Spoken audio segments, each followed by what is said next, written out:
So this is probably a shameless Gremlins ripoff, right?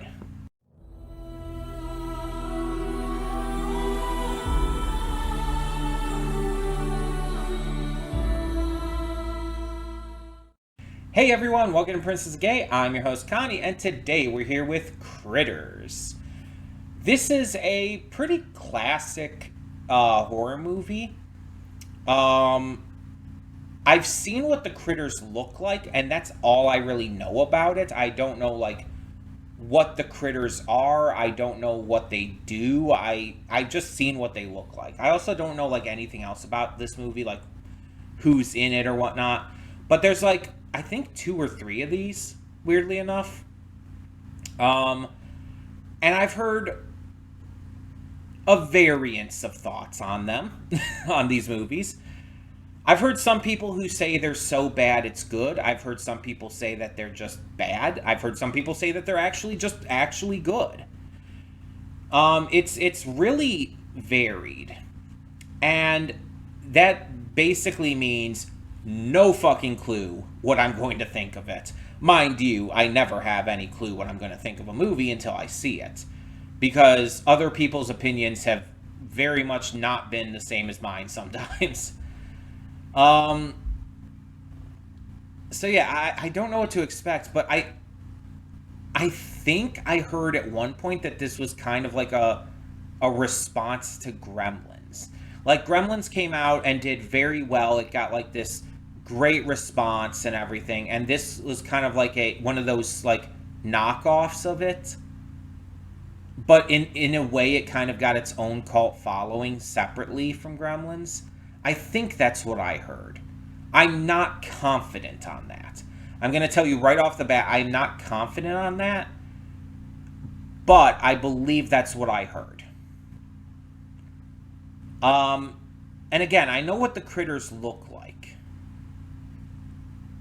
And I wouldn't say they look like Gremlins, but I mean, hey, if this movie starts telling us rules like, oh, you can't feed them after a certain time or something like that, then it's like, oh, I know it's going to be a ripoff at that point. Obviously, the rules wouldn't be the same, but you get the gist. If there's that same general concept. Um, Now, the title doesn't tell me anything outside of just I know that's what the creatures are called.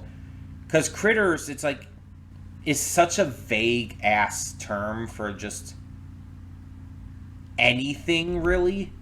I've heard critters used to describe children. I'm not even kidding you. I have heard kids referred to as critters. Most of the time, it's when they're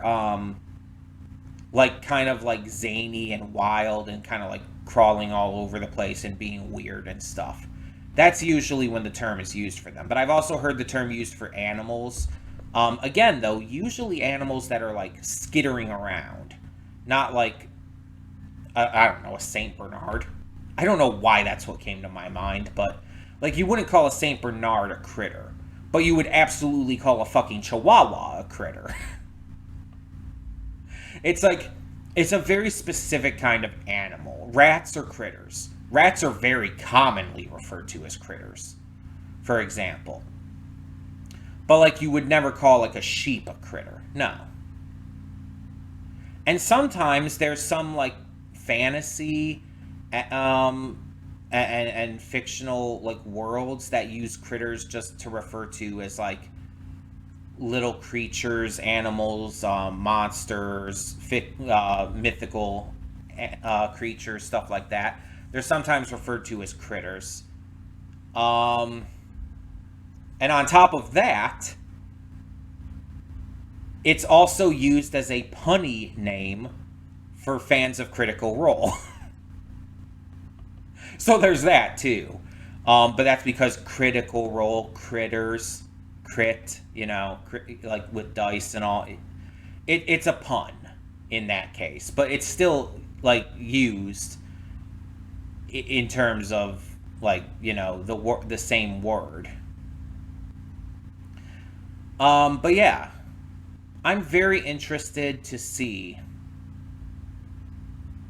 what this is about.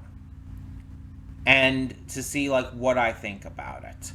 Is it going to be good? Is it going to be bad? Is it going to be so good it's bad? Is it going to be so bad it's good? Wait, so good it's bad. No, actually, I have seen movies like that. Movies that are like so well made that they lack any kind of actual soul. It's all technical, no entertainment. I've seen movies like that. Okay. I confused myself there by saying that initially, but yeah. I don't think this is going to be that, by the way. One thing I also don't know actually is, are the critters practical? I have to assume they are. But what kind of, based on the time I think this came out, like late 80s, early 90s? But what kind of practical would they be? Would they be puppets? Because they wouldn't be animatronic, would they? I have no clue. I didn't even think about that before.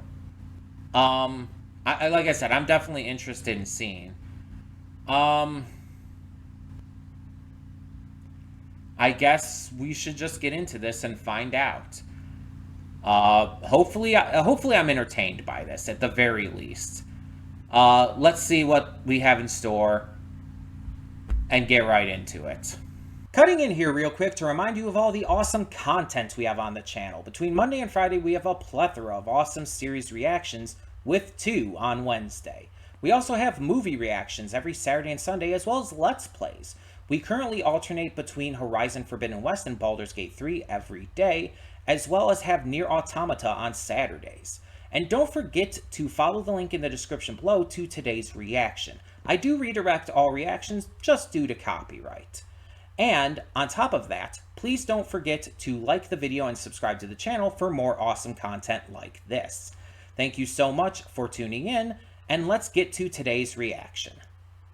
And we are back, and we'll begin with spoilers in 3, 2, 1, now. So I was wrong. I thought there were like 2 of these movies, but apparently there's 5.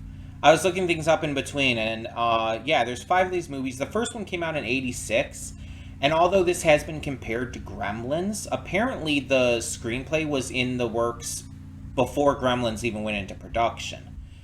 So it's actually not a ripoff of Gremlins at all. It's just, in fact, after Gremlins came out, they had to like rewrite some stuff to try to make it less like Gremlins. That's pretty interesting. But yeah, the first one was released in April of '86. And then there's the next ones that kept being released like every year, up until '92 when Critters 4 was released. After that, the 5th one, Critters Attack, wasn't released until 2019. So that's pretty interesting. I wonder why it took so long. There's also a TV series called Critters: A New Binge, which was on Shudder. Obviously, I'm not going to look up any other details besides this stuff, but yeah. That's pretty interesting that there's this many. I didn't realize this was this long of a franchise. But this was fun. It's not the best, like, horror comedy, creature film I've seen.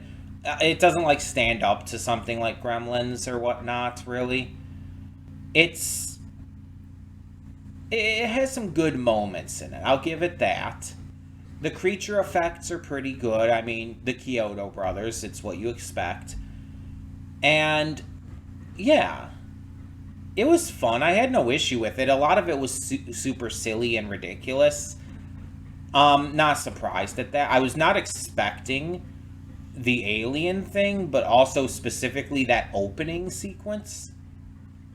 The bounty hunters were also extremely unexpected. Yeah. It was fun. I thought the actors did fine. None of them really stood out as, like, great. Like, even Billy Zane, it's like this... He didn't really stand out in this role. He was just kind of there. Emmett Walsh was pretty fun, though. He did a good job.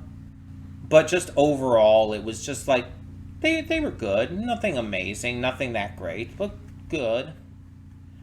Um, the dialogue and writing and all were excessively cheesy. It was very clearly meant to be like, well, obviously horror comedy, but just also, it was meant to be very goofy. It was meant to be very silly. And I think they succeeded at that. I like that the creatures do have their own language and sometimes they are subtitled.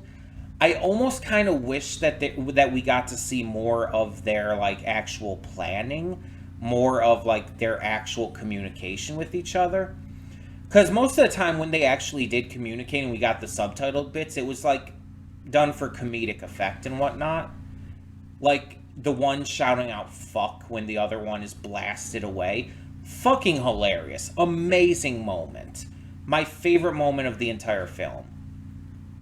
But it's like most of the movie doesn't have them speaking. It's just making chittering noises, basically. And I just wish we saw more of that. I know early on in the film they're trying to like keep their appearances kind of in the shadows, not let us see them and everything. I understand why they would do that. But at the same time, it kind of felt like because of it, having the fact that these aliens, these Krites are intelligent, having the fact that they do have like a certain level of, like actual sentient brain power, it feels weird if you're not going to utilize that. It's just, I hope that future installments utilize that a lot more, because I feel like it was really underwhelming here in terms of how it was executed. It could have been worse, true, but it could have been better. Um, yeah, it's just, I don't think any aspect of it really like hit a home run, but I don't think it was trying to. I think this movie was just trying to be fun and ridiculous and goofy. Um, I also kind of wish the Krites were shown like in more lighting. I understand like showing them in the dark supposed to make them a little creepier, a little like more intimidating or whatever. But we never got like a really good look at them because they were always in the dark. They were always shadowed over. And I don't know if that was done because they were trying to hide the special effects, the practical effects of it all. If they were trying to make it look like, oh, this could be more real because you can't see as much. I don't know if that was the intent, but it just ended up like I wanted to see more of them, you know? I wanted to see like them in full lighting, and we just never got it. Maybe one of the future installments. Now, I have no clue if this movie or if this series follows like an ongoing story with the same characters or not. And I don't want to know. Do not tell me in the comments. But I don't know if it follows the same characters. So, like, will we see, like, Charlie return working with the bounty hunters? Will we see this kid return now that he has this beeper? Or will that kind of be abandoned for different plots? I don't know. I don't know what the focus is here. I don't know if these characters are recurring, if it focuses on new characters. What I would personally hope for is a blend of that. There's 5 of these, right? My personal wish is that maybe the second and third one focuses on these same characters, but then everything after that completely switches it up. And there's multiple ways they can do that. Just bring in other characters, bring in other situations with the Krites invading Earth and stuff and trying to eat people and things. It's like, okay, there's a lot of options here. You have a lot of room to experiment with this. But I don't say just abandon this family just after the first movie. I think they can still do more with Bradley, I think his name was, the kid, and his family here. I also don't know if every character is gonna, if any characters do return, if they're gonna be portrayed by the same actor, because in like especially '80s horror franchises, that is always up in the air. Sometimes characters will be recast out of nowhere. Sometimes like it'll be super obvious too. It's like, oh, that's not even slightly the same actor. It's always kind of up in the air, and I don't know what they're gonna do with that. But we shall more than likely see in the future. In the meantime, I guess just tell me in the comments below, what did you think of Critters? Did you enjoy it more than me? Did you enjoy it about the same, more or less? Let me know your thoughts. And for now, thank you so much, as always, for tuning in. I'm Connie, and I'm signing off. See y'all next time.